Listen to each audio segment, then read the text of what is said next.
On the behalf of IRMA, I welcome you all. Let us start with our GBM.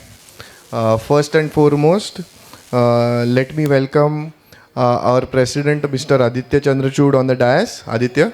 Where is Mr. Venkat? Mr. Gaurav Sathe. I would now request Mr. Aditya Chandrachud to address the gathering.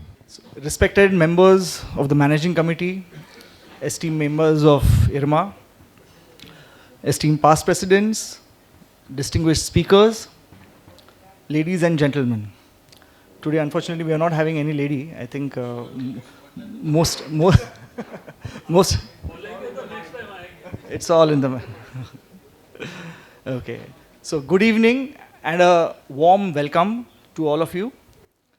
Firstly, thank you for being present here and passing your continued support to IRMA. Any association is because of its members, and it is you who is strengthening our association, strengthening the resin industry. So thank you for that. Friends, the operating environment today in the resin manufacturers field continues to be challenging. Volatility in energy and raw material prices, pressure from imports and exports, increasing regulatory and compliance requirements, they have become a part of our everyday business. Margins are under stress, planning horizons have become shorter, you have to act quicker now for the same thing that we used to take days for a decision making. The decisions today require far greater discipline as well compared to before earlier days. In such scenario, IRMA's role becomes even more relevant, and not only as a representative body, but as a platform that helps members understand risk, anticipate the change, make informed business decisions, and this thinking is reflecting in today's program, the events that we have, the speakers that we have arranged for the day. Firstly, we are pleased to have Mr. Rahul Chahal. He's from MCX India Limited. He's going to speak on energy price risk management. See, energy today, the costs are a major input to our industry, and unmanaged volatility directly impacts our profitability. The practical understanding of risk management mechanism is therefore no longer optional, but it is a necessity today. I would also sincerely thank MCX India Limited for their support and for sponsoring today's event. So friends, a loud round of applause. Our second session for the day will be delivered by Mr. Jagan Raghavan. He is the product head of Zoho IoT, and he is going to speak on why the industry 4.0 is a business decision and not just a technology upgrade for the resin manufacturers. This topic is extremely relevant because today the industry 4.0 is often seen as a technology project. But in reality, it is about better visibility, better control, and better decisions. I believe this session will help our members look at digitalizing their paraphernalia and look at it as a practical business, through a practical business lens, rather than a complex and intimidating concept. So before we proceed, I would like to place on record my appreciation for the current managing committee and of course Kananji. It is a young team of 3 months, but the team has worked with commitment and a clear sense of purpose. Their efforts, often behind the scenes, are what make our programs like they are today. So I thank each one of them for their support and contribution. I would also like to share an important development with this general body. IRMA is planning, it is still on the cards, nothing is finalized, but our brainstorming is already on, we are planning to organize our first ever international conference. This will be a significant milestone in the history of our association. I know it is an ambitious initiative, and it can only succeed with active involvement and active support of all our members. We need your support not only in terms of participation, but we would love ideas, love sponsorship, and collective ownership as such, because such a big event that we are planning, it won't be possible on handful of people unless there is support from the entire association.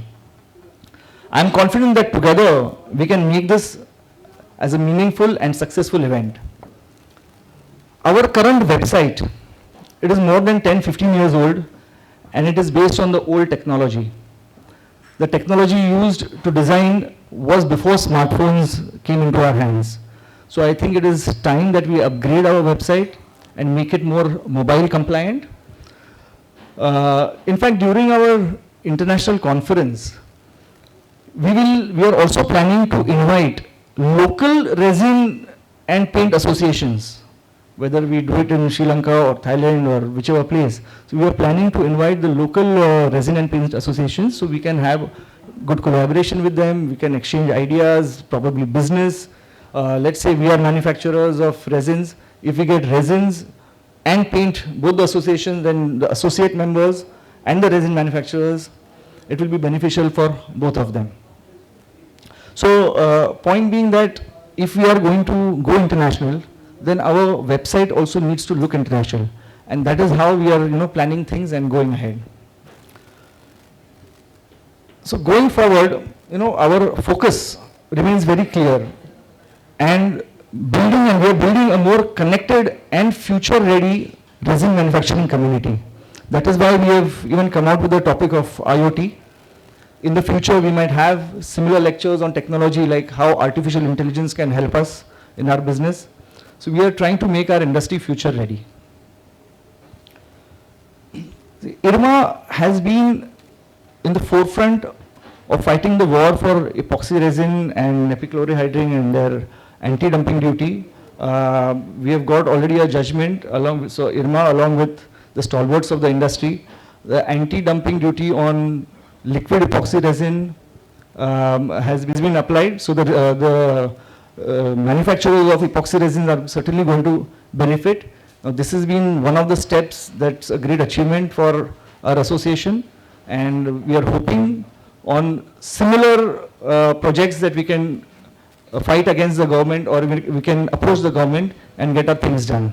So please, a round of applause for all the people who have really worked hard for this. Before we move on to our next event, we have been traditionally discussing about the market trends. So I would urge that we can keep it a more lively and interactive session. And if somebody is ready to share the current trends of prices and where the market is going, especially after all these events, especially US being the leader in disrupting everything right now. So I would urge some of you all to please come forward and talk about market trends, raw material prices, where they are moving. Anybody? DG sir?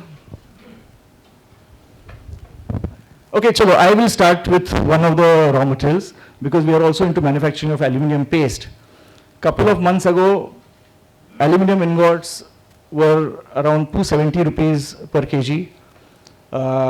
Hardly in last 7 years I have seen it reach 300 mark, cross the 300 mark. That too, it was just after, I think during COVID or just after COVID. In a matter of month, it rose to 301 by 30 rupees. That was on 1st Jan. Next week, it went to 307. The 4 days later, aluminum prices have gone to 320. And just yesterday, the new prices have come out from Nalco. The prices have gone to 333. So that is a very scary part, because even for paint manufacturers, it is very difficult for them to change their MRPs and sell unless they are doing projects. It becomes very difficult for paint manufacturers also. So this trend was expected to go down post-December, because normally aluminum prices go up during Diwali, because a lot of aluminum is used in firecrackers, etc. So post New Year, it was expected to go down, but they have gone up by 30 rupees again. So from 270 to 330.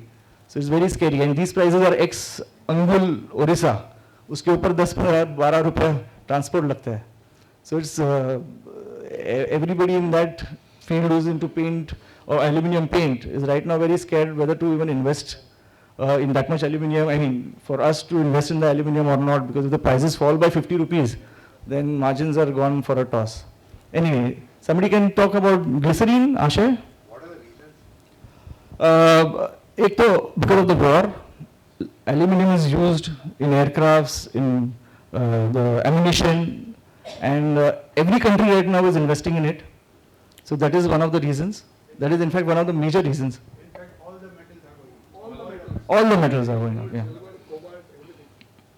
Plus, I think China, I heard that China is also holding on a lot of metals right now. Because they also have internal consumption in a big way. And aluminium is used in fact in everything. Bartan se leke, railway joint se leke, firecrackers se leke, ammunition, they're used in every sphere that we can't even imagine. Even car bodies. So, आप तो हमेशा contribute करते ही हो. A friend of mine used to, I'll speak about gum rosin. वो पूछते थे कि gum rosin में गम है कि खुशी है. So I used to reply, कभी खुशी कभी गम. अभी देखो, for sellers it's खुशी, buyer के लिए गम. Prices have gone up. More than 125 rupees a kilo, Indian rupees in a price. Indonesia में floods and cyclone की वजह से a lot of factories have gone out of work. 3-4 महीने लगे कम से कम to come into operation. And even oleopan resin, the raw material production also is reduced. So gum resin is going up. नवंबर के हमारे sales contract अभी तक तो माल चढ़ा नहीं है. November ka. 1.5 to 2 months late, shipments are delayed. And obviously Indonesia gum rosin dictates the price in gum rosin industry.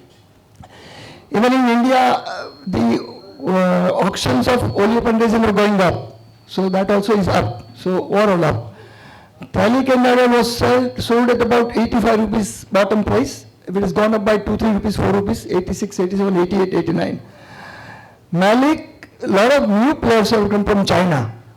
Hengli, Tengra, Boyko, Wanwa. A lot of new companies have started throwing metal to India. And we are the only country where हम कुछ भी लेते हैं, कितना भी ले लेते हैं. So with that, it has come to bottom between 75 and 80. So I think that's all. Thank you. Anyone else? Glycerine by Ashay.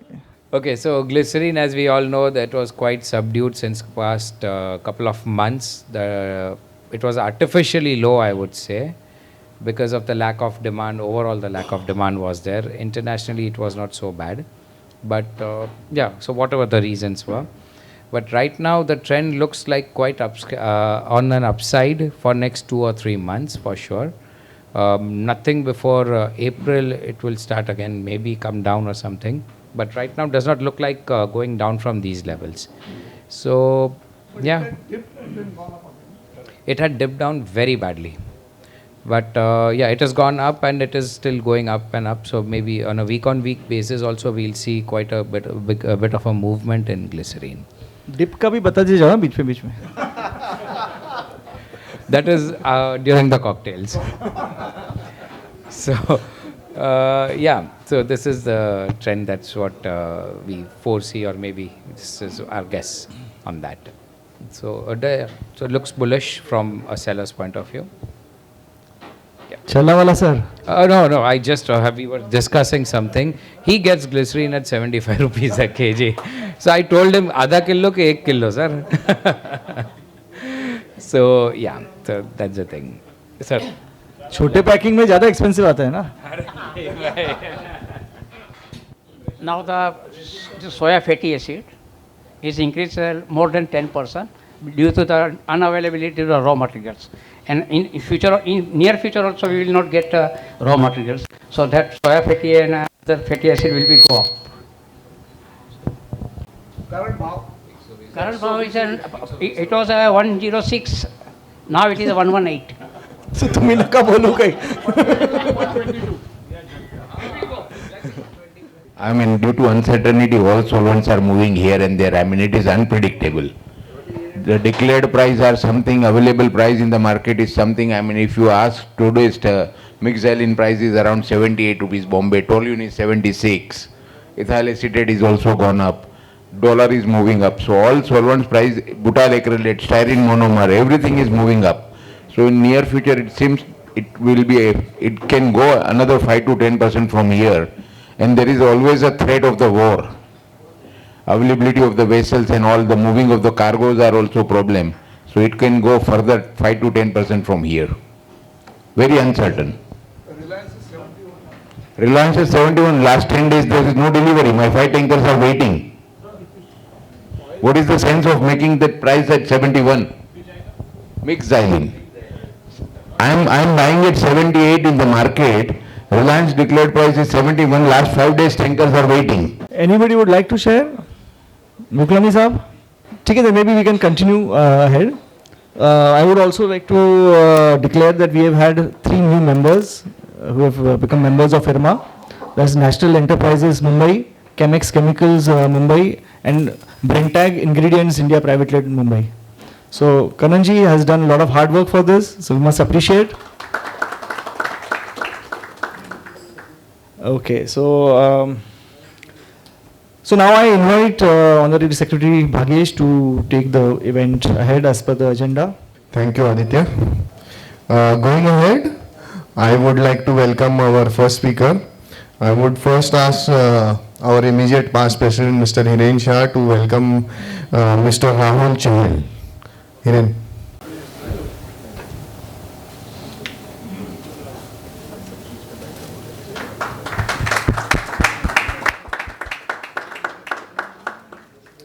I would like to call upon Mr. Vikrant Bajaria to introduce Mr. Rahul Chahal. Good evening, gentlemen.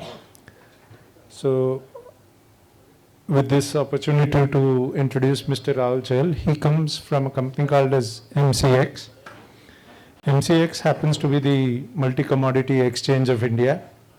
It is India's largest commodity derivative exchange, where commodities like what we talked about, gold, silver, crude oil, electricity, and natural gas are traded under SEBI regulations. It helps in price discovery and risk management for traders, investors, and businesses having exposure towards commodity prices. So as far as that was about MCX, now Mr. Rahul, he's been working in the energy products team in MCX, handling crude oil and natural gas and electricity contracts for about 8 years now. He has completed his MBA in oil and gas management from university in Dehradun, the Petroleum University in Dehradun. He is a graduate petroleum engineer.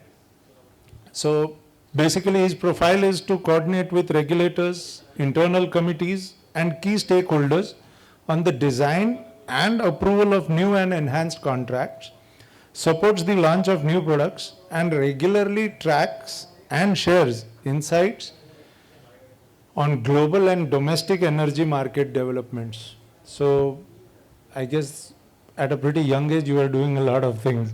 So I'll hand it over to Mr. Rahul for the further session.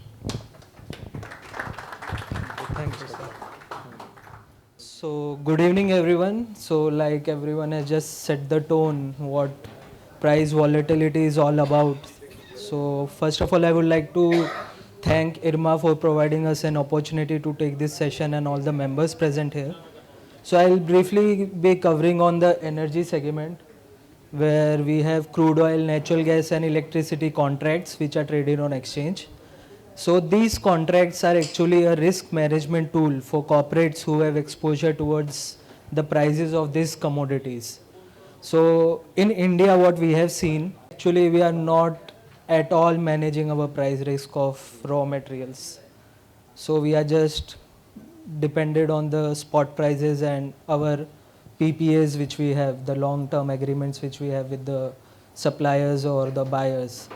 But these agreements don't actually factor in the price movements which do develop on daily basis. Rather we can say हम उठेंगे और Trump एक news लेके खड़ा होगा, which is actually affecting the ecosystem of the crude oil, the derivatives which we use.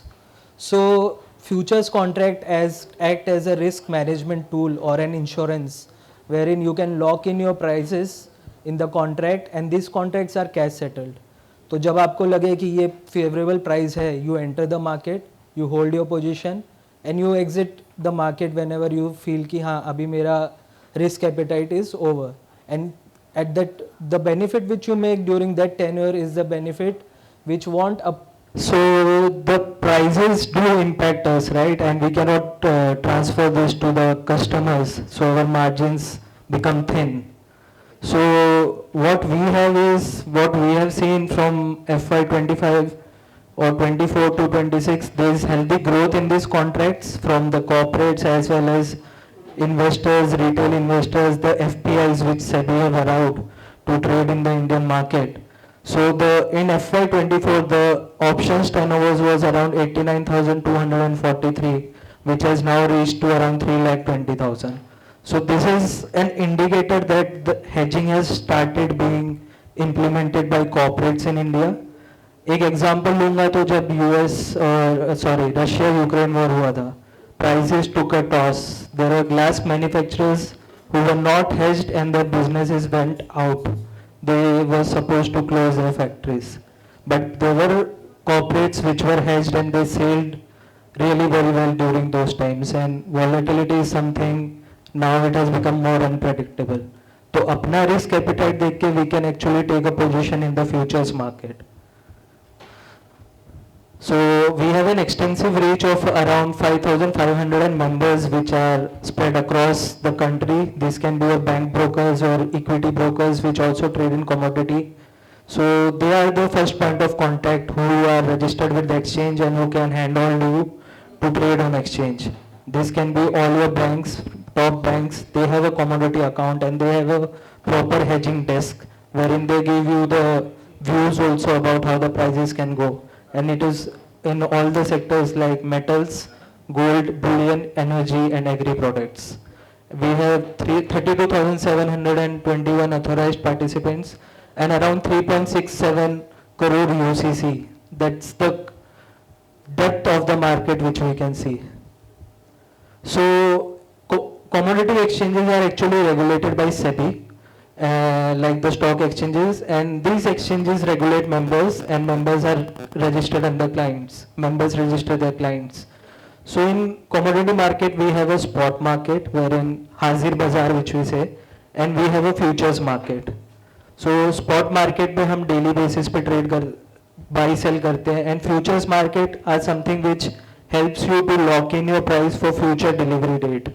So these contracts are cash settled, तो इसमें आपको delivery भी नहीं लेनी है, but the benefit which you will have is आज अगर आपने कम price पे lock in किया और future में वो price high जा रहा है, तो you are actually ensuring your raw material cost. So I would like to say on June 10th we have launched electricity contract also. So we have electricity derivatives contract which is based on IEX DAM prices. So companies which have high electricity bill can also hedge now. So they can lock in their prices, and what we do is अगर हमारा we have a company and we know कि एकदम से order ज़्यादा आ गया, so we immediately go to the spot market to buy it. And if you go on the spot market, the prices are most of the time elevated prices what we are giving. हाजिर बाजार में price हमेशा ऊंचे ही होते हैं. तो एक future position अगर हम लेके चलें, so we can actually have an insurance what I was talking about. So what about electricity? We have around 85% of long-term contracts in the market. Short-term are around 15%, out of which on exchanges 8% is traded and bilateral is 5%. So risk associated is merchant risk, short-term risk, long-term PPAs risk.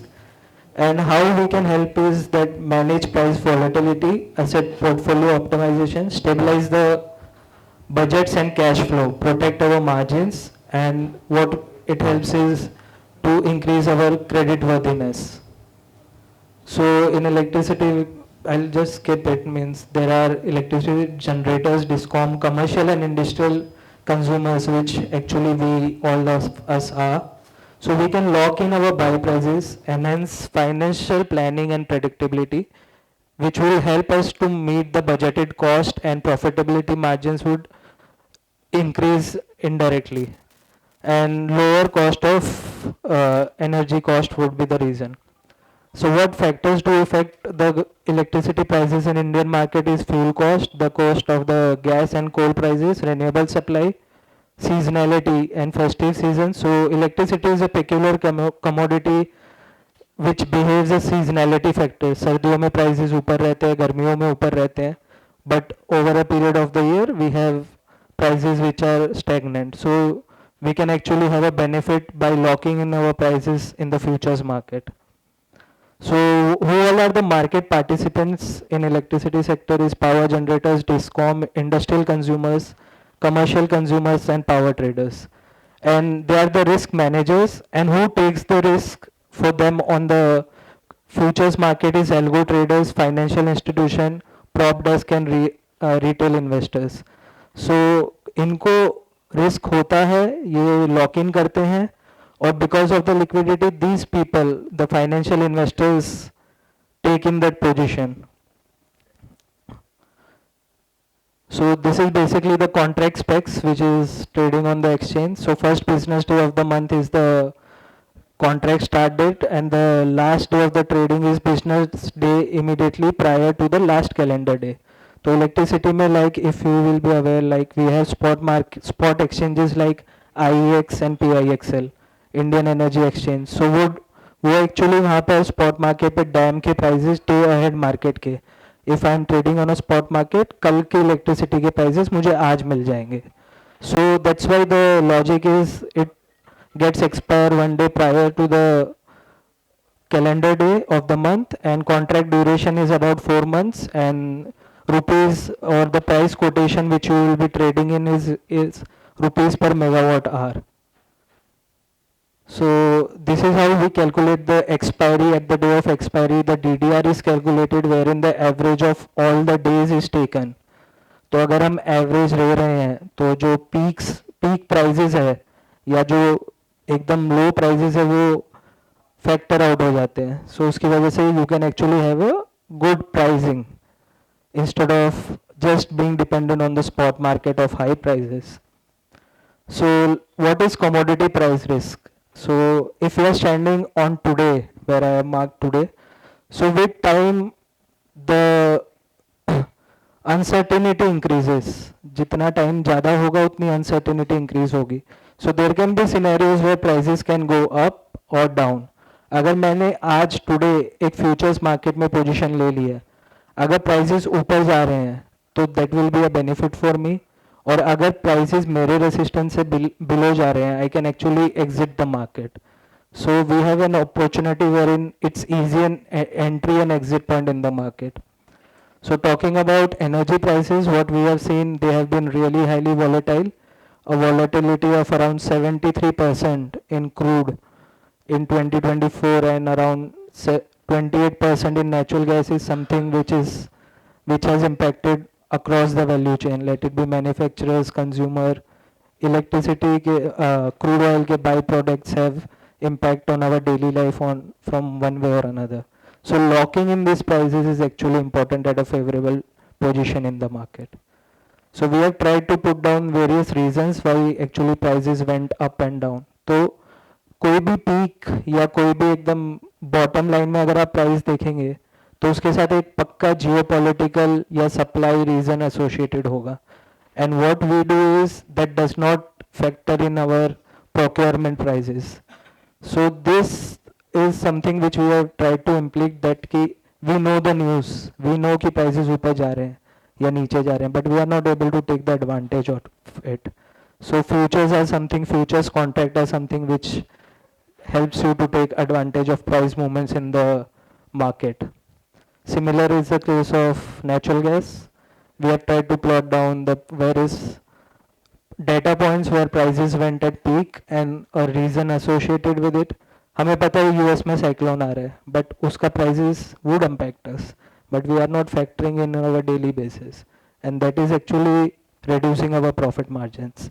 So being dynamic in this world as of today, specifically post COVID, it's very much necessary for businesses to adopt changing environment. अगर एक ही जगह हम stagnant रह जाएंगे तो our budgets will take a toss and in a sector like this we cannot pass on the prices to the customers. So in the commodity market we have hedgers like corporates, producers and consumers, intermediaries in spot market, importers and exporters. So they transfer their risk to the investors. Investors are your financial investors, arbitrageurs, mutual funds and FPIs, foreign portfolio investors. So what does exchange mechanism actually looks like? It has commodity derivatives market wherein price discovery take place, price risk management happens for corporates or the organization which have exposure towards any of the commodity. It facilitates physical trade, it enhances the credit flow and it helps your asset class development.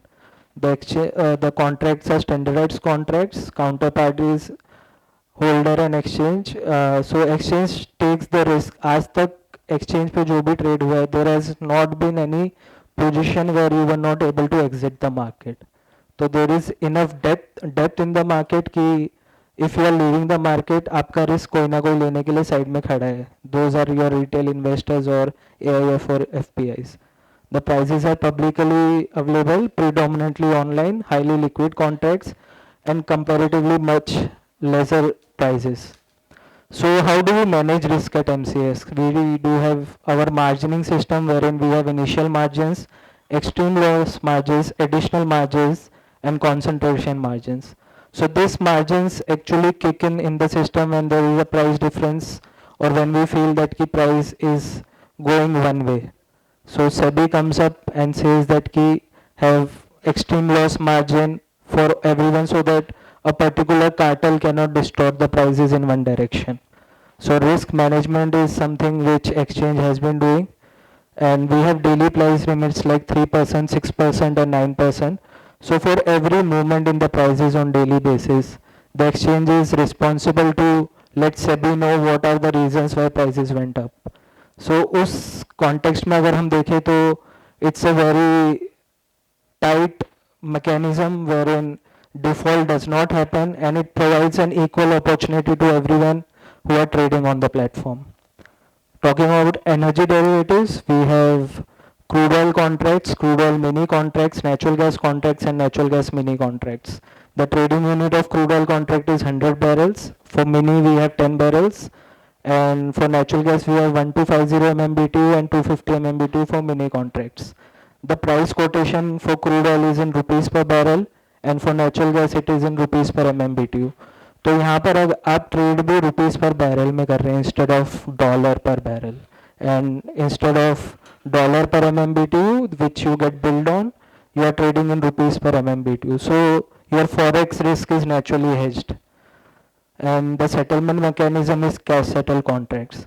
So we do have options on futures also wherein we have crude oil mini options, crude oil options and natural gas mini options and natural gas options.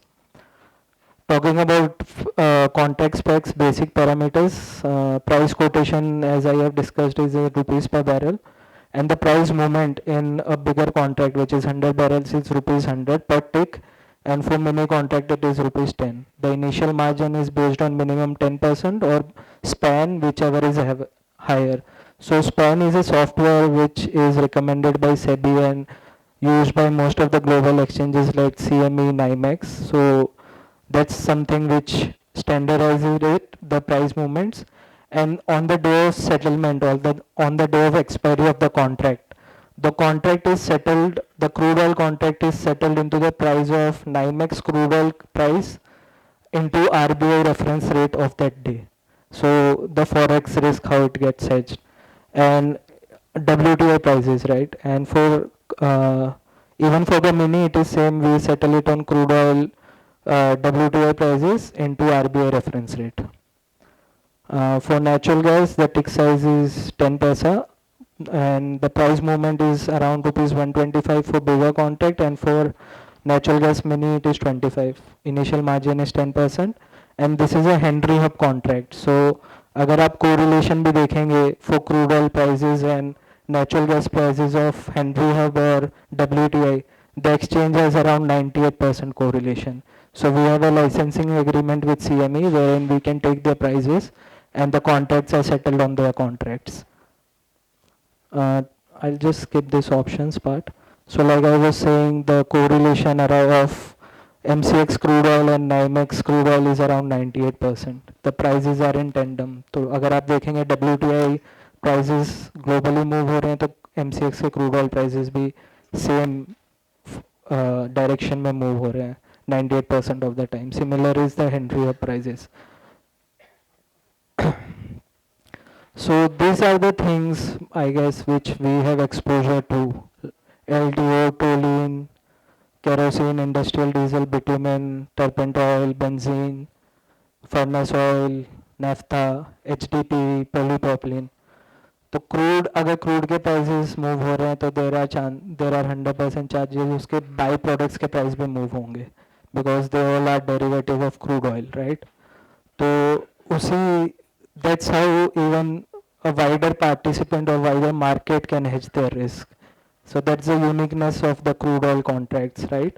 अगर आपका toluene पे exposure है you know कि toluene is a by product of crude oil अब crude oil के prices move होंगे तो toluene के प्राइसेस भी मूव होंगे so you can take a position in crude oil contract because if we fragment this contracts अगर हम exchange पे इंडिविजुअल कॉन्ट्रैक्ट्स लाते हैं तो we can not get that type of liquidity so which can be actually a problem for entry and exit for participants. So actually crude oil is something which can be backbone of the commodity of globally. So hedging can be best viewed as a price insurance purchase for the purpose of avoiding the payment of high prices that could actually unexpectedly after the insurance is purchased. The intent of hedging is to stabilize prices, not to lower them. Hedging profit के लिए नहीं करते हैं hedging एक insurance होता है अगर हम कमोडिटी मार्केट में प्रॉफिट लेने आएंगे तो लॉस भी होंगे बट अगर हम इंश्योरेंस के माइंडसेट से आएंगे अगर हम certain portion of our consumption let it be 10% अगर हम 100 kilogram of anything if you are using if we hedge 10% of it and we get that confidence gradually we can increase it. So it's very much necessary to understand how prices are moving in the market, which gives us the real indicator how prices will be in future, right? So we have actually taken metal companies के हमने from their annual report we have taken how much exposure to they have towards a particular commodity. So it's company one which uses commodity like aluminum, furnace oil, copper, silver or gold. So उसका annual estimated exposure is around 99,567 crores. That's what we are exposed to and we just let it go. Let it be coal, iron ore. Exposure is too much and we don't do anything about it. So hedging should be something practiced as a culture in Indian corporates, which we are helping the corporates, let it be glass manufacturer, fertilizer manufacturer, or let it be any manufacturing industry which is using raw material which is directly or indirectly linked to crude oil. They should actually hedge their prices. In India it is something a new phenomena, but अगर आप Europe में देखेंगे US में देखेंगे hedging is everyday activity for these corporates. So even SEBI has taken certain initiatives where they have asked the listed companies to actually identify the commodity which they are exposed to and how much exposure in rupees do they have and how much do they hedge. Let it be on OTC or exchanges in domestic or international exchanges. So SEBI is also behind the corporates in India to actually adopt hedging as a risk management tool. The RBI has also identified the commodity prices or volatile prices in category 3, which is of high risk. The central bank has also categorized it as high category, ranking it 4th biggest risk out of 32 in the Indian financial system, the commodity prices. So key components of financial risk management is your risk appetite. आप कितना risk ले सकते हैं. What risk management strategy you have actually implemented, how you are going to manage that risk. So you have to actually exposure or identify the or recognize what is it risk about, the aggregator exposure, how much exposure you have, and how hedging transaction you will take, and the risk mitigation or performance assessment. So we have risk management governance board, and we do have risk operating models which companies follow in the Indian market. So notional loss in the physical market plus gain in the derivatives market, which I was talking, is equal to net hedge position. ना आपका profit हुआ ना loss हुआ. So that's how hedging helps. And अगर आपने notional profit कर लिया physical market में और derivatives में आपको loss हो गया तो net hedge position भी आपका no loss no gain होगा. So it's actually how insurance works. So let me take an example of a gas company wherein the other spot market prices were around 200 on 1st October and future was 202.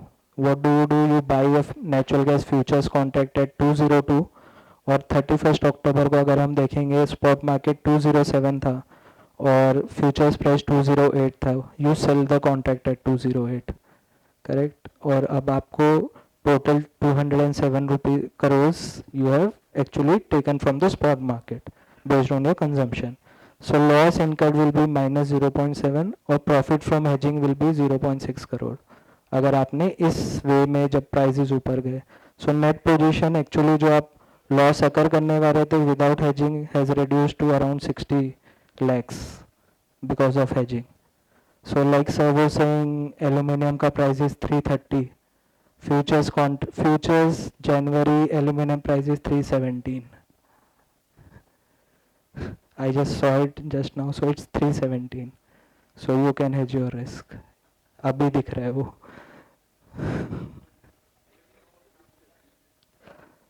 So these are something which we actually miss it.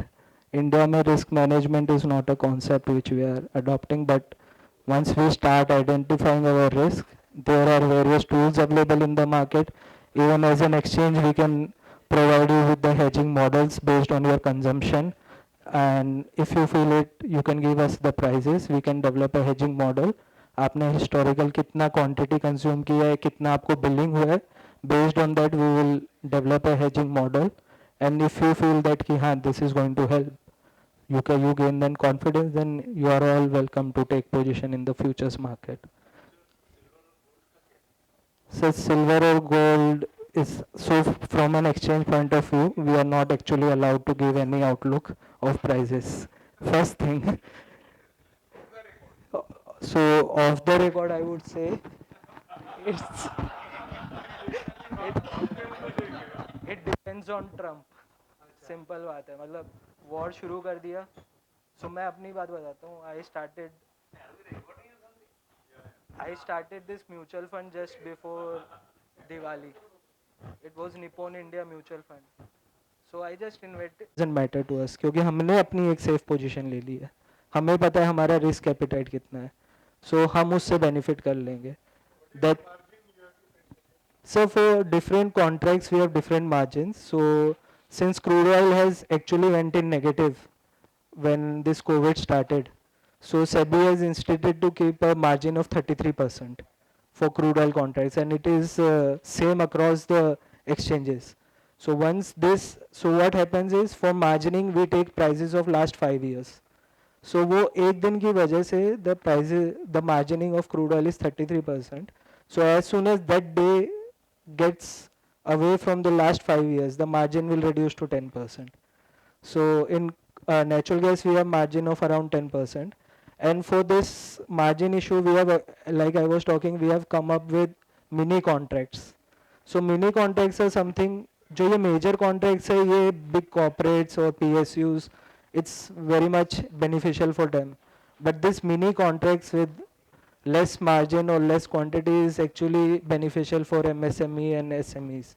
So इसमें अगर हम concentration देखेंगे हमारे mini contracts में, so most of the MSME and SMEs are the active participants. Let it be any uh, association or industrial belt we take. Glass manufacturers की belt ले लें या थाने बेलापुर की आप belt ले लें. So these are something they have been actively participated on the exchanges. So settlement is on the day of expiry, but you can enter and exit on your basis. अगर आज आप एंट्री किए कल आपको लगा कि प्राइसेस आपके benefit में है तो कल आप एग्जिट ले सकते हैं. Correct sir. एक्चुअली क्या होता है, सपोज अभी 100 रुपीज़ का है कुछ भी कमोडिटी, अगर वो 3% ऊपर बढ़ती है तो एक ट्रिगर रेज होता है इन एक्सचेंज. हाँ circuit. then it goes to 6%, then 9%. So 9% पे we have a cooling period of 15 minutes wherein no further orders are taken so that एक तरफ से कोई कार्टल ना कर रहा हूँ movement. So that's as per SEBI regulation. तो 9% पे 15 मिनट का कूलिंग पीरियड होता है, फिर उसके बाद 15 मिनट बाद वो कूलिंग पीरियड ऑफ हो जाता है and then it's actually the market driving the prices. Then prices can go in any direction. So I've just finished my presentation. So how do we go forward on on MCX? How can we trade on exchange? Choose a member broker, fulfill KYC at broker level, provide initial margins, know exchange rules and regulation bylaws, select the commodity or product to trade, read the do's and don'ts, and know and distribution on broker and transaction charges, margins, taxation and stamp duty, default penalties and arbitration. So dos and don'ts किसी के सुन के कभी trade नहीं करना चाहिए हमें. Basic sense अपनी understanding पे अपने रिस्क एपिटाइट पे हमें ट्रेड करना चाहिए. मेरा लाइक आई सेड कि मेरे साथ वाला प्रॉफिट कमा रहा होगा, ज़रूरी नहीं है कि सेम जो वो बात बोल रहा है उस पर मैं भी प्रॉफिट कमाऊँ. So my risk appetite is something which I should know and I should trade according to that. Trade through a recognized stock exchange or commodity exchanges. So SEBI has a website wherein you have scores wherein you can lodge your complaints if you feel like कि trade सही नहीं हुआ है, wherein SEBI takes necessary steps for you, all the retail investors or individual investors. And MCX has got its investor service center across India wherein you can connect with anyone present there. Thank you. So that was from my side. Hello. And I am a very small resin manufacturer. I don't import crude oil, I don't import gas, I don't buy gold. How does this help me to do something? What do I do? Sir, so आप resin, like you said, you are Resin manufacturer. resin manufacturer, right? So you buy products which you use. But we don't buy tons and tons of it, in small quantities. Does it help? Sir, many contracts are something which help you. So अगर आप, I am saying if you even do 10% of your total consumption, then also you can make a benefit. And जैसे आपको confidence आ रहा है कि हाँ prices Now the gentleman sitting here, he buys about 100 tons of oil every month. What does he do? What can he do? So the sir can actually take a favorable position in the futures market, wherein the future prices are generally low in the spot market prices. How the market functions, spot market prices are generally high as compared to futures market. Understood? Does MCX guide them in what the So your brokers will guide you. So brokers do give you research reports. They have proper research desk wherein they do that hand holding wherein कौन सी position पे आपको entry होना है या exit होना है. Like let it be Motilal Oswal or let it be Anand Rathi, let it be your HDFC Securities. And sir, most of us would be having heavy electricity bills. Leave crude oil and natural gas, manufacturing sector. We have heavy electricity bills. We have electricity futures contract. It's my, it depends on your appetite, sir. मतलब normally you are paying high electricity bills, right? Because of your define high, the 5 lakh per month, 10 lakh per month, 2 lakh per month? up to you, sir. 5 lakh rupees is sizable thing. So अगर मेरा 5 lakh, suppose I am a manufacturing industry, I have an electricity bill of 1 lakh per month, but future prices will be less than that. That's the fundamental of commodities in globally also spot prices all the Adani जो आपको bill करेगा ना वो high करेगा, या रिलायंस जो आपको bill करेगा रिलायंस पावर वो हाई करेगा. So you what you can do is आपका 1 लाख का बिल है, आपको पता है आप कितने मेगावाट आवर्स कंज्यूम कर रहे हैं पर megawatt hours megawatt you are consuming for your month. So you can hedge 10% of that megawatts through electricity derivatives contract. Where sir they do change in the DAM market. So Adani क्या करता है उसका PPAs लेते हैं long. I won't mention any, sorry. Let it be any company, let it be power distributor company. So they have long term PPAs with the generator. So all these power companies are active spot market traders in the Indian Energy Exchange, wherein they go on the spot market to buy their immediate need. Electricity is something which cannot be created nor destroyed. वो grid में हमेशा पास होती रहनी चाहिए. अगर grid में electricity कम होती है तो ग्रिड फेलियर हो जाते हैं and we can see blackouts. So अगर सपोज एक मैन्युफैक्चरिंग इंडस्ट्री को पता है कि आज उसको नेक्स्ट 1 डे उसको इमीडिएट एक ऑर्डर मिला है वेर इन नॉर्मल ऑपरेशन से ज़्यादा वो प्रोड्यूस करने वाला है, तो उसका electricity bill will rise. So what their consumption will increase. अब अदानी क्या करता है, अदानी के fixed any discom has a fixed megawatt signed with the generator. So what they will do is उसको भी ज़्यादा सप्लाई करना पड़ेगा. वो ज़्यादा सप्लाई करने के लिए वो स्पॉट मार्केट में जाता है ताकि उसको ज़्यादा प्राइस मिले. Power purchase agreements. So this all the discoms and generator एक side होते हैं, discoms होते हैं where they have long term power purchase agreement. But because of the dynamic of the market, the prices do move on daily basis. अगर आप IEX पे price देखेंगे, those prices are generally higher. It reaches to around 10,000 rupees per megawatt on daily basis. There are peak demand time wherein 6 to 9 जो peak demand हम बोलते हैं शाम का, and there are peak demand on the morning sessions जहाँ पर हम prices देखते हैं they are around 10,000 rupees per megawatt. But अगर हम पूरे दिन का average price निकालते हैं it comes around 4,000 rupees. That's the volatility in Indian electricity market. So वो एक volatility hedge करना is an opportunity for us. Super. Thank you, Mr. Rajan. I think a big round of applause. I would like to call upon our President, Mr. Aditya Chandrachud.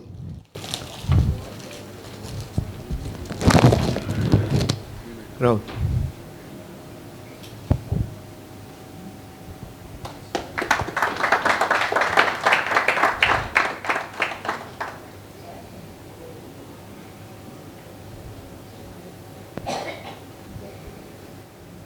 Okay, thank you, Aditya. Moving forward, let's move on to the second lecture for today. I would request our past president, Mr. Sathe, to welcome Mr. Jagan Raghavan.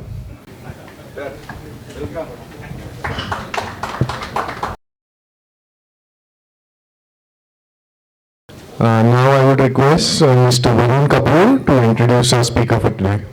So, very good evening to one and all.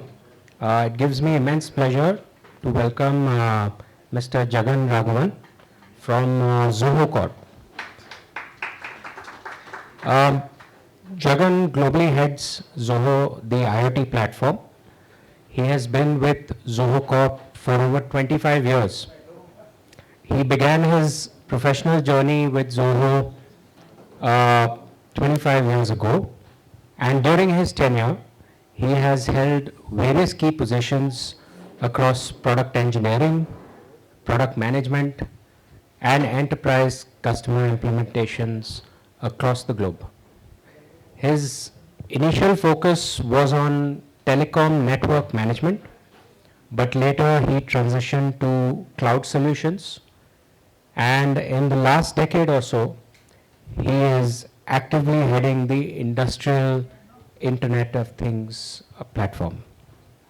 He has close working relationships with several manufacturers and is a key member in implementing the Industry 4.0 solutions. Jagan holds a BTech degree in chemical engineering from Anna University and is currently located in Chennai. So over to you, Jagan. Thank you.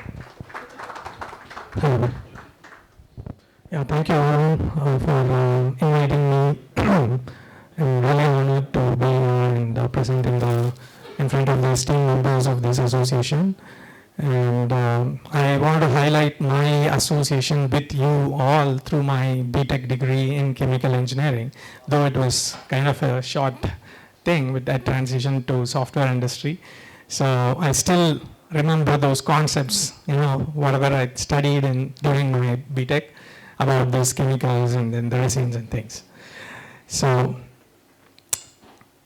this is my agenda. So I'm going to talk briefly about the challenges and some of the important trends that are available in the market now. And about Zoho IoT, I want to introduce Zoho and then what IoT solution offers. And also some of the customer stories, successful stories from our side. And also have planned a demo and finally Q&A.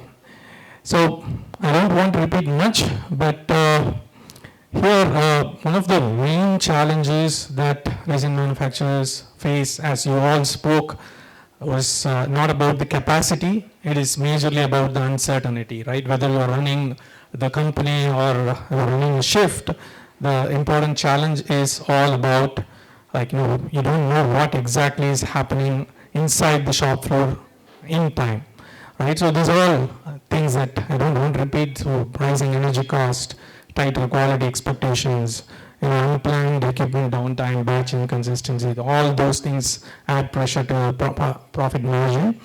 And yet the major business decisions are driven through delayed reports and fragmented systems, right? So that is the major challenge that Industry 4.0 can address. So where the leadership and shop floor team can, move in the same direction and they can run their operations with much more clarity, control and confidence. And when you get this clarity is through some of the real-time visibility about the equipment, what is there, how much parts it is being manufactured or which equipment is going to fail. All that real-time visibility gives more clarity and the control to give the feedback to the systems immediately, automated way, right? So that is also something adds up to that. So all these results in cost reduction. And how do you get confidence is when you have the control to predict things, right? So when it is going to fail or when there is going to be an anomaly. So all that thing along with how you can optimize their current operations. So all that gives confidence and that results in competitive advantage. And one more major thing is that the compliance part, right? So when you have audit ready records, you don't have to go and search for things. If you have that audit logs and things that are already logged in an IoT platform, you can be much more confident in going for compliance things. So I also wanted to talk about some of the technology trends that are there, but because Industry 4.2, when we are talking about that, there are several names thrown at us in the name of the technology. So here is one of the study done by Deloitte. I just wanted to take that and highlight here. So where they have taken this survey through many manufacturing organizations, and based on their feedback, they have classified this into 4 different quadrants. So right top quadrant, that is the strategic focus area where all these technologies play, and IoT platform is one key there, along with cloud solutions and analytics sort of things. And in the middle, you can see robotics, wearables, AI, ML, edge computing. These are more selectively deployed. And generative AI is something seen in future, not immediately, but people are trying out now. so that you don't have to, wait customizing things. You can just ask something to do and it can do. But this is also something going to come in near future. And there are certain technologies that, like blockchain, quantum computing, humanoid robots, and all these are majorly not, seen a kind of an ROI or anything like that. So people are more, ignoring these technologies. So majorly when it comes to Industry 4.0, IoT platform related technologies play a key role here. And here I also want to talk about what is the roadmap, practical roadmap, and the step-by-step levels where you can mature your digitization. So this is something you can use that to measure an industry where exactly you are right now, and what should be your next step that you should take, so that you cannot jump from zero to AI based autonomy in one single jump. So there is a kind of a procedural structured way where you have to take from level 1 to level 6. So the first level is computerization. You all know that all these machines are equipped with controllers and things. So that gives the enablement of getting the data, but the data is all locked inside the machines. So this is pretty much computerized, but the data is not available outside. So what happens is it becomes a kind of an island where nobody can get the data for analysis. And the next part is connectivity, where you connect multiple systems together, so where the data starts flowing between the systems. However, the data is not available ready for you to see anytime. Right? So this is kind of a limited automation possibilities and limited visibility of the data. And the visibility is an area where you get the real-time visibility of that data through your mobile apps or through the TV screens or wherever you want to show that. And with that visibility, the next level is the understanding and the transparency. So this is the place where you see why a particular event happened, right? So why a batch failed. So there is somewhere you can go and analyze things manually to understand more about your own industries and why something happens. So when you have this root cause analysis done, then what happens is you put this data to the AI ML model. So that is where the predictability happens. When you understand first what is the cause and effect, then you have to transition to the AI ML model. So put that thing, put that so that it can help you to tell where are going to be anomalies and where the machine is going to fail and things. So that is where the predictability part comes in. And the final part is adaptability. So this is an area where your entire operations are self-optimized, where it runs on autopilot mode. So it can take decisions on behalf of you because you already have modeled what are all the favorable conditions, what is your golden batch, how it should run, all that is being inbuilt, so that there is very little human in the loop involved, so that you can focus on the business rather than just running on the operations. So here industrial IoT platform would be a key enabler and strategic for transitioning from one level to another, and you cannot skip any of these levels because each level acts as a kind of a foundation for the next step to go through. So with that, I want to introduce Zoho, but before that I also want to answer one of the practical question probably sir has also asked, if somebody is I am running a small industry or an MSME type of industry, will all these make sense for me, right? So I already use some spreadsheets or Excel to log some data. This has been working out well for me. So why should I think about all these technologies? So I would say, spreadsheets have been helping you for running your operations, but this has not resulted in optimizing your operations or introducing cost reductions, or if you want to reduce your energy levels. So it has not been there, but it has worked out to some extent, right? So, but when I talk about industrial IoT, it need not be applied to all the kind of the equipments that you have in your machines. You can prioritize this based on where you see first phase have to be done. So it is not like the entire factory has to be automated in one go. So by that way, you can try out a POC to the portion of your industry which is more critical for you, and then take that to the scale that to the next industries. So before I introduce Zoho IoT, I just want to talk about Zoho first. If any of you have not heard about Zoho, or everyone know about Zoho? So at least that's good. So we have two divisions. One is Manage Engine and another one is Zoho. So Manage Engine is our IT enterprise management division that handles 60 plus products that are targeted for managing the entire IT infrastructure. And Zoho is a cloud software business suite that has applications, 55 plus applications catering to sales, accounting, customer desks, service, and HR, and all that streams of business. And so here we have we can confidently say that we're one-stop solution for all the business and IT needs.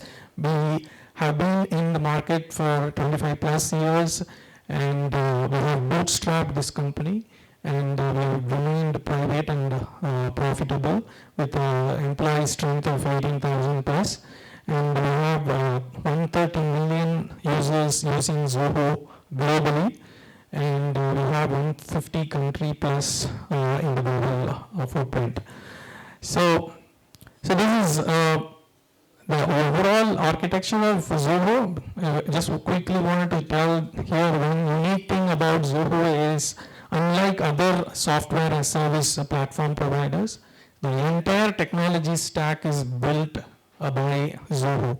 It is not running on AWS or Azure or something. So the we own entire thing.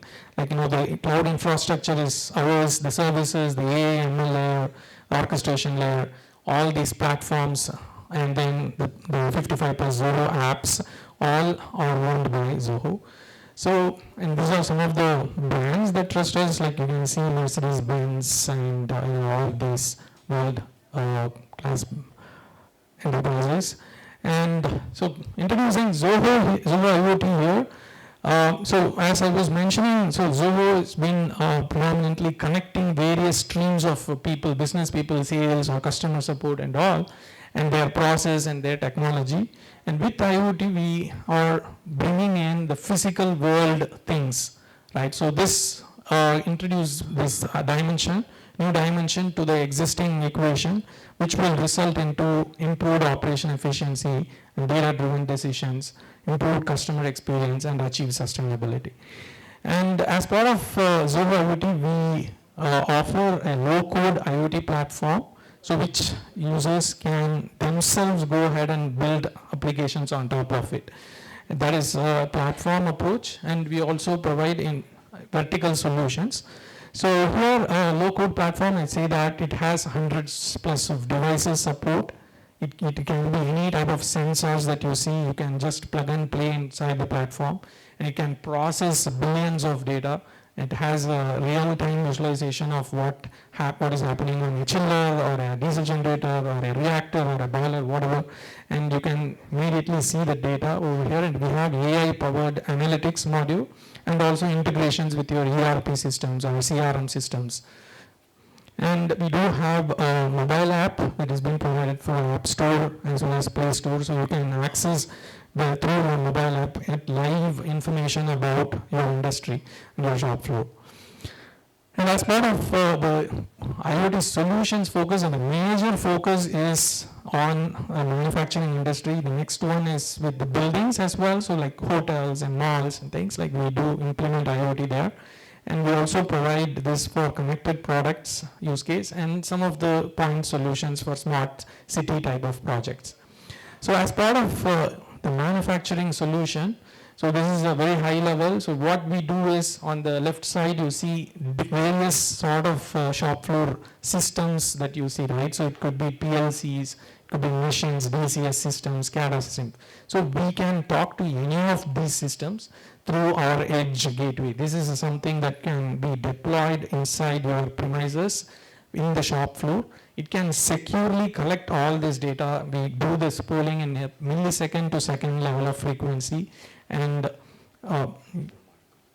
yeah, so you can, this is the thing, so you can talk to the CNC machines or utilities or any of this and capture the data in real time.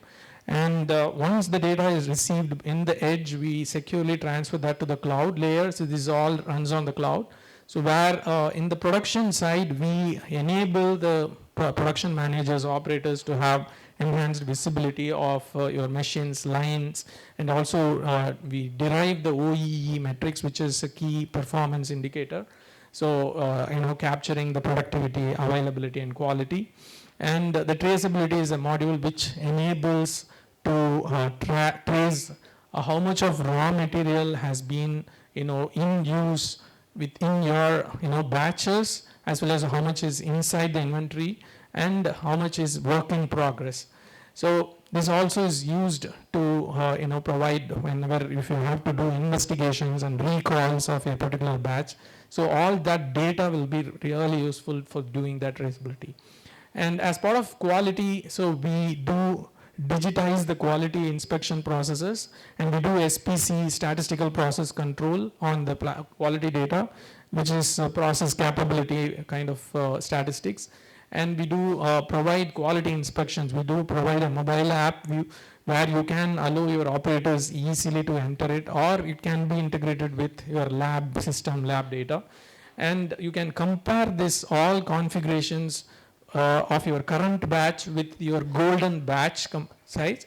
So wherever you see a kind of a deviation, you can immediately stop the batch, or you can understand whether the reaction is going to something slow, or it is fast, or if there is over polymerization or under curing. All that can be predicted even before that, because you have the data. And for the maintenance teams, we provide condition-based alarms. So, and we provide work orders, dynamically created incidents and work orders. And we do predictive maintenance instead of reactive firefighting. You can do that with the data. And on the energy side, since we have tracked the energy consumption and the voltage and things, we'd be able to provide the complete Sankey diagram of view for how much of energy has been consumed by individual departments, things like that. And there is a peak demand tariff can be cut down. And measurement and verification is a procedure where you can achieve savings. You can promote this activity to the industry. So where you can say that if you take one project, you can identify what is the energy savings that you are going to get out of it. And we enable raw material tracking and finished goods and the fleets and assets. Wherever that assets are being movement, you can track them in real time. And on the safety and sustainability side, you can use Vision AI camera. So where we can do PPE identification if an operator is wearing proper protective suit, and if there is any illegal human intrusion. So there is no requirement of manual policing. All these put together, helps you in cost reductions, in compliances. So you can, if you show just this data, we are tracking all this elevates the posture of your company, so that gives the competitive advantage that I was talking about. Right, so few of the customer use cases is in Wheels India. So they're one of a prominent automotive component manufacturer, and so they manufacture stainless steel and aluminum steel vehicles, and meaning wheels. And so here their process involves automatic conveying, pressing robots, and precision CNC machines that is used for cutting, shaping, rolling, all that processes. And they manufacture thousands of wheels and we capture the data in a millisecond level of frequency to do the predictive maintenance capabilities. We bring in the live OEE metrics and for loss management and proactive alerts. And we do energy management. All that I was talking about is being deployed, and we are scaling that now to, after seeing the savings and things, we are scaling to 11 of their plants now. And Magic Red is one of the process industry where they manufacture autoclave aerated concrete blocks and panels. For them, they faced challenges in the root cause analysis of quality rejections. So we enable them the condition-based alarm management as well as traceability, which had helped them to reduce the quality rejections much more. And Coca-Cola, so this one is deployed in Africa, South Africa, so where we have deployed this onto their mixers as well as the bottling, labeling, all the machine linings, and we capture the data and automate their reports. And this one is plastic use case is JJ Plastalon. So for their use case, they manufacture polymer compounds. So here they use the raw materials like pigments and additives, and they have an extruder and compounding machine to convert that into pellets of plastic. So for that, the entire the manufacturing thing is being automated through Zero IoT. And Eveready battery manufacturer, so you all know about them, so they hold 50% market share, and there they faced challenges in optimizing their energy consumption as well as production. So we helped them to centralize their energy and the production data and use that for AI and things like that. And TVS, so we have deployed in their bike manufacturing unit to optimize their manufacturing process, and this has been integrated with ERP and systems. And Tata Power, so this has been used for various use cases, solar energy and a lot of the use cases. They are also coming out with their home automation devices, and we provide the software framework for them as well. So this one is because they have this exhaust gas catalysts as well as exhaust after treatment plants, which are required for this BS6 kind of gas emissions purposes. So for that, Zoro IoT has been deployed, and we track the real-time OEE and loss management, all those use cases. So underneath, the goal had been to increase their production efficiency and reduce their energy consumption and costs, and also we transition from the visibility stage to predictability and optimization stage. So that's the underlying progress in all of them. So with that, I'll also go through a quick demo of our product.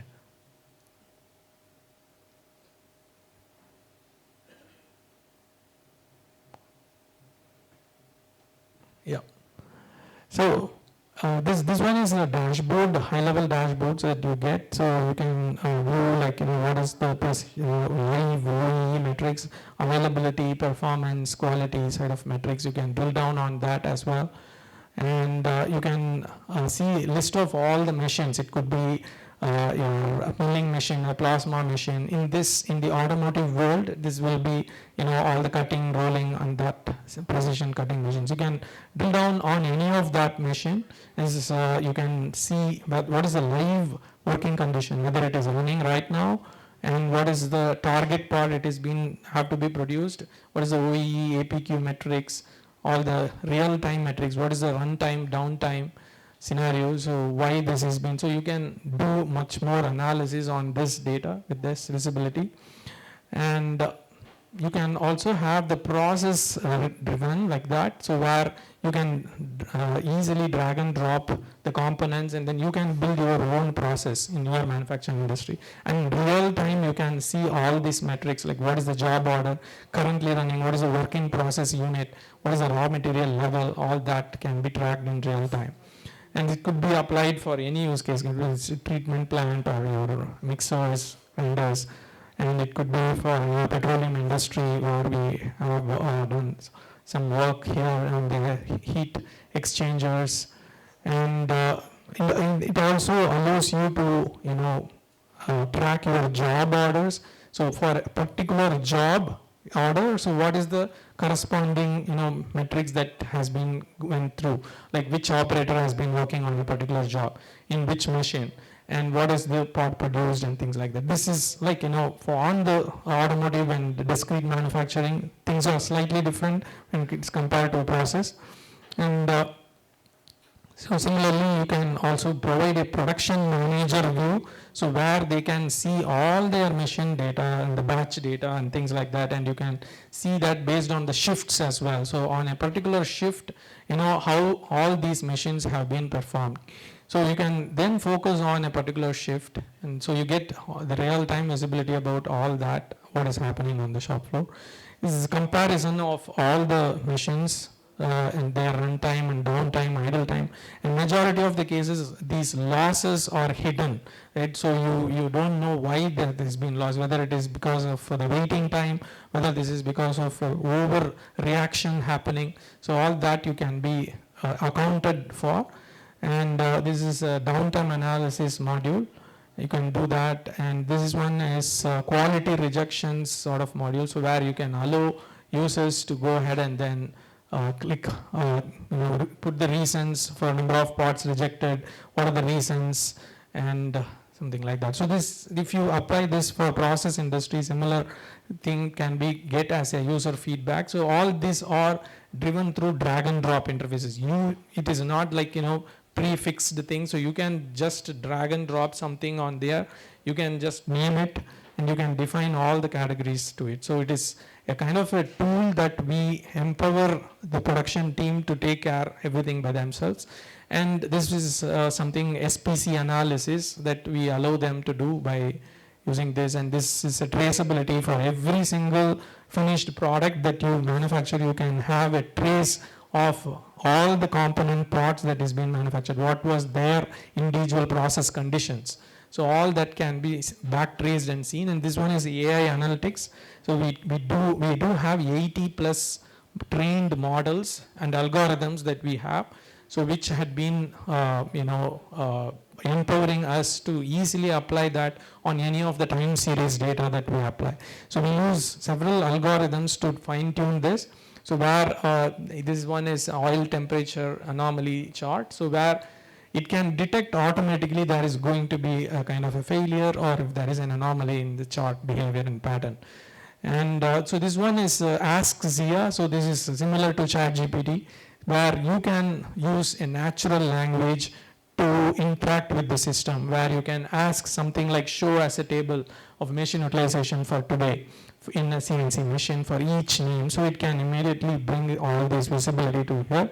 So you can, similarly, you can ask any of those, show me total downtime of all the machines, something like that. And so this is going to be much involved from this stage, where you can even create the entire report through this interface. You can associate or connect this with any of your LLMs that are available. So we don't share the data to the public LLMs, where we share just the meta information alone, and your data is can retain inside Zoho. And we do have our self-hosted LLMs, which are like 7 billion parameters based, so where it can be business ready, enterprise ready for these type of use cases. So similarly, there can be incidents module, like calendar based, how many incidents have been automatically created. You can have, this is a sustainability module, so where we track all the scope 1, scope 2, scope 3 emissions, and the by sources which are aligned with the greenhouse gas protocols, right? So you can drill down on each of that as well. And so these are multiple reports. You can export them as PDF or Excel, or you can automate that through periodic email deliveries, every day once or every week once, sort of thing. So, and underlying, so we do provide a developer portal. So that is what I was saying. So none of the interface that we show are like hard-coded type, right? So this is all derived through a kind of a platform approach, where you can actually go ahead and then model them using the low-code tools that we provide. All the dashboards that we had shown, so this is all derived through dashboard builder. For example, this has a drag and drop interface, where it can be dials, images, tables, calendar views, all that can be done easily from here. So with that, I just wanted to finish off with this. So how do we onboard a new customer? So we do infrastructure evaluation. We go and do a site visit, and we give you a technical proposal, and we give you an architecture, and we also take what could be the ROI on that, and we do a proof of concept as well for you for the very important things. And then if things are good, so we also take it up as a project where we do a planning and then project kickstart and software training. So that's it from my side. Thank you. Any questions? I think it is time for the dinner, but if you have any questions, I'm happy to answer. We can take a few questions if anyone has. Okay, great. Yeah, so costing is, one is based on the number of the equipments that we manage. Okay, so and the machines are not of same type. So there are certain type of machines that require the data to be captured in every minute or so. If you want a machine to be captured with milliseconds level of frequency, the cost is different. We start with $1 per machine or per asset type. So that is the base that we start with per month. So it will be usually convert that to 60 rupees per machine per month. Okay, great.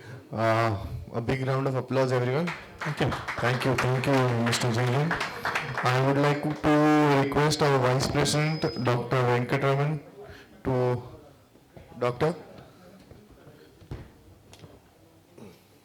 present a moment to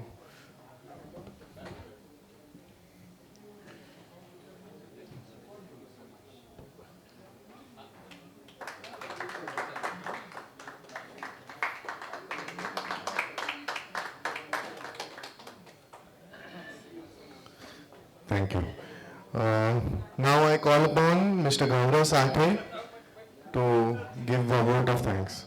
So good evening, friends. This brings us to the end of the day, and it is my honor to thank our guests. Thank you, both of you. I'll start with Rahul first. Rahul gave us a brief idea on how to manage the energy price risk. He did wonderfully well by keeping our energy up. He did well with the price by supporting us on the sponsorship. He did well on the risk by giving us averaging out and the, all the hedging ideas. So well managed, Rahul. That was wonderful. And short and sweet. And I think one thing, if we can pick up from him, that margin is 10 to 33%. So industry ne itna bhi pakad liya, bahut ho gaya. Thanks, Rahul. The second speaker, Jagan, thanks for coming all the way from Chennai, flying in, and your wonderful experience of 20 plus years was showing. Elaborate presentation, and I think this is not about keeping it future ready. The future is now, and the kind of applications we saw with IoT, the kind of insights that now AI is going to bring in is going to be phenomenal. And I think, we as a committee were a little bit worried when we said IoT and Internet of Things. Pehle to yahan Internet aata nahi hai. Then we felt that whether we'll be able to receive the subject, is it too high tech? But you balanced it out by making it a pure business decision exactly in line with the words. And once your examples came out, the case studies came out relating to manufacturing and live dashboards, I think we were glued to the screen. So wonderful, well done, and thank you so much. This said, we must thank Mr. Kannan for all the help with the support. All the managing committee members, excellently done.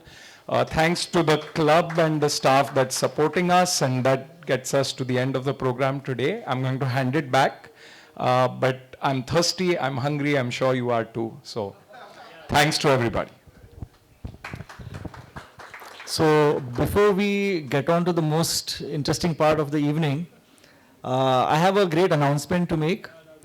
Since we were discussing about our international conference, we as a team had come up with one name, and we have requested the person to accept our offer to be the convener for our international conference, and that person is Dr. Prashant Samant. And he has been gracious enough to accept our offer. So welcome, sir. We'll work great as a team. So yes, the bar is open. Please let's enjoy the rest of the evening. Thank you so much.